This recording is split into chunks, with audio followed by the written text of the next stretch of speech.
Hi guys, അപ്പം മാസാണി അമ്മൻ കോവിലിനെ കുറിച്ച് ഇനി മറ്റൊരു കഥയുണ്ടെന്ന് ഞാൻ പറഞ്ഞിരുന്നല്ലോ.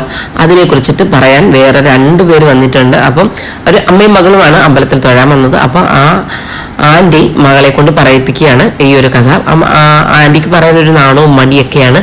അപ്പം നല്ല കഥയാണ്. ഞങ്ങൾ എല്ലാവരും ആ കഥ കേട്ട് കുറേ നേരം നിന്നു. അപ്പോൾ ആൻറ്റി പറയുകയാണ് ഞാൻ മകളെ കൊണ്ട് പറയിപ്പിക്കാമെന്ന്. അപ്പം ആ കഥ വളരെ വിശദമായിട്ട് നമുക്ക് മനസ്സിലാകുന്ന രീതിയിൽ തമിഴ് നമുക്ക് എല്ലാവർക്കും കുറച്ചറിയാവുന്നത് കൊണ്ട് നമുക്ക് പെട്ടെന്ന് അത് മനസ്സിലായി. അപ്പൊ നമുക്കിനി ആ കഥ കേൾക്കാം കേട്ടോ. ஒரு பெரிய ஒரு அரசர் இருந்தாரா, ஒரு படைத்தளபதி இருந்தாரு. அவரோட பொண்ணுக்கு ஒரு நல்ல வரனா பார்த்து கல்யாணம் பண்ணி வைக்கணும்னு நினைச்சாராம். அப்போ பக்கத்து நாட்டுல ஒரு படைத்தளபதியோட பொண்ணை பார்த்து நல்லா கல்யாணம் பண்ணி வச்சிருக்காங்க.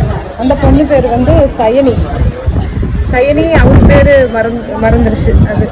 அப்போ கல்யாணம் பண்ணி வச்சு 2 பேரும் சந்தோஷமா இருந்திருக்காங்க. அந்த பொண்ணுக்கு மாம்பழம்னா ரொம்ப பிடிக்கும். கல்யாணத்துக்கு முன்னாடியே அவங்க அப்பா அந்த படைத்தளபதி மாம்பழம் வாங்கி கொடுத்து வச்சு நல்லா வாழ்ந்துருக்கு அந்த பொண்ணு. கல்யாணத்துக்கு அப்புறம் இந்த மாதிரி வளகாப்பு முடிச்சு அப்பா வீட்டுக்கு வந்தப்போ பொண்ணு ஃப்ரெண்ட்ஸுகளோட சேர்ந்து இப்படி ஆற்றுல குளிக்க போகும்போது அந்த நாட்டு மன்னர் அவருக்கு அங்கே ஒரு முனிவர் வந்திருக்காரு. அது அரிதாக கிடைக்கிற மாம்பழம், அது நம்ம மன்னர் சாப்பிட்டா நல்லா இருக்குன்னு அந்த முனிவர் கொடுத்துருக்காரு அந்த மன்னருக்கு. அந்த மன்னரோட படைத்தளபதியோட பொண்ணு தான் இந்த நாட்டு சயனிங்கிற பொண்ணு. அப்போ கொடுத்தப்ப அவர் என்ன செஞ்சிருக்காரு, அதை நான் சாப்பிட்டு என்ன பண்ண போறேன், உங்களாட்ட ஆள்ற அரசர் சாப்பிட்டா நல்லா இருக்குன்னு சொல்லி அந்த அரசருக்கு கொடுத்துருக்காரு. ஆனால் இதை சாப்பிட்டு நீங்கள் கொட்டையை விதைக்க கூடாது, வீசவும் கூடாது. அது நீங்கள் மறுபடியும் அதை நாட்டக்கூடாது. ஒரு பழம் தான் இந்த மரத்தில் வருது. அவர் என்ன செஞ்சிருக்காரு, திரும்ப சாப்பிடணுன்ற ஆசையில் மறுபடியும் அந்த விதையை நம்ம அவங்க தோட்டத்தில் நட்டுட்டாரு. அதை வளர்ந்து அவளாக காத்துட்டு இருக்காரு. மறுபடியும் ஒரு கனி வரும், அதை நம்ம சாப்பிடணும், நல்லா சுவையாக இருக்குது அப்படின்ட்டு அதை நல்லா சுற்றி போர்வீரனை வச்சு அதை பாதுகாத்துட்டு இருந்திருக்காரு. அப்போ இந்த படைத்தல் மக ப்ரெக்னெண்ட்டாக இருந்துட்டு இப்படி வந்துருக்கிறதுனால அவள் ஆற்றுல ஃப்ரெண்ட்ஸுகளோட குளிச்சுட்டு இருக்கப்போ அந்த பழம் விழுந்து தண்ணியில் வந்துடுது. இவன் ஆசைப்பட்டு இதான் எப்பயுமே மாம்பழம் சாப்பிட இந்த பொண்ணுக்கு பிடிக்குங்கிறனால அதை எடுத்து சாப்பிட்றான். அரசர் ரொம்ப கோபமாயிடுறாரு. கோபமாகி அவளை சிறை அடிச்சிடுறாரு. அப்போ அவள் கல்யாணம் பண்ணிக்கிட்ட அந்த படைத்தளபதி அப்போ பக்கத்து நாட்டுகளில் படைத்தளபதியாக இருக்காரு.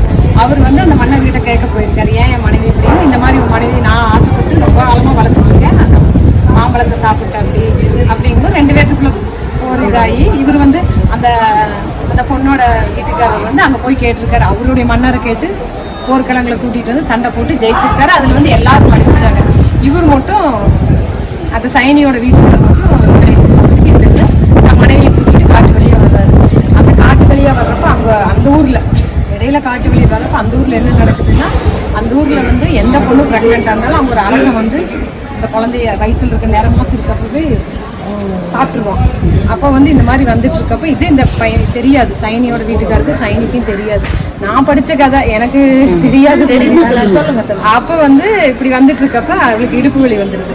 அப்போ அந்த ஊரில் போய் விசாரிச்சு அவங்க ஒரு பாட்டி இருக்காங்க. அந்த பாட்டிக்கு இதெல்லாம் அந்த பாட்டி கனவுல ஃபர்ஸ்டே அந்த பாட்டி கனவுல இருந்து முழிச்சிடுறான் இப்படி நடக்க போகும்ட்டு. அப்போ இவர் போய் கதவை தட்டுறப்ப அந்த பாட்டி வேர்த்து என்னப்பா அப்படிங்கிறப்ப இந்த மாதிரி என் மனைவிக்கு இடுப்பு வலி இந்த இதில் ஏன் இங்கே மனைவி விட்டுட்டு வந்தேன், இந்த ஊரில் ஒரு அரக்கன் இருக்கான் அந்த கிராமத்தில், அவன் இந்த மாதிரி நேரமாசமாக இருக்க குழந்தைகளை விட மாட்டான், சாப்பிட்டுருவான். அவன் 100 குழந்தைகளை சாப்பிட்டா ஏதோ அவனுக்கு ஒரு சக்தி வருமாமா, 99 முடிஞ்சிருச்சு, 100ஆவதுக்காக வெயிட் பண்ணிட்டு இருக்கான் அப்படின்ட்டு. அப்போ இப்படி விட்டுட்டு வந்துட்டியா அப்படின்னு 2 பேரும் பேசிட்டு போயிட்டு இருக்கும்போது அங்கே ஒரு மனைவி இல்லை, அங்கே ஒரு திடீர்னு கொஞ்சம் தூரம் அலறல் சத்தம் பார்த்தா சைனி ஓடிட்டு இருக்காங்க. அந்த அரக்கன் துரத்திட்டு இருக்கா. அப்படி அந்த அம்மா அங்கே ஒரு சாணி இருந்துச்சாங்க, அதில் வலிக்கு அப்படியே விழுந்துட்டு அப்போ ஐயோ ஒன்றும் பண்ண முடியல, வலிக்கு விழுந்துட்டு அப்போ இது பண்ணும்போது அங்கே இந்த சாமி உக்கிரமாக அந்த அரக்கனை அழிச்சிருது. அப்போ அப்புறம் திரும்பி இதெல்லாம் சம்பவம் முடிச்சு பார்க்கும்போது அந்த சைனி குழந்தையும் இறந்துட்டாங்க.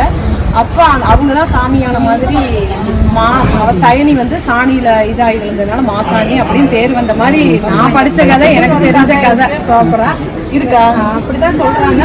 மறுபடியும் வேற ஒருத்தவங்க எனக்கு செய்ய கொடுத்தது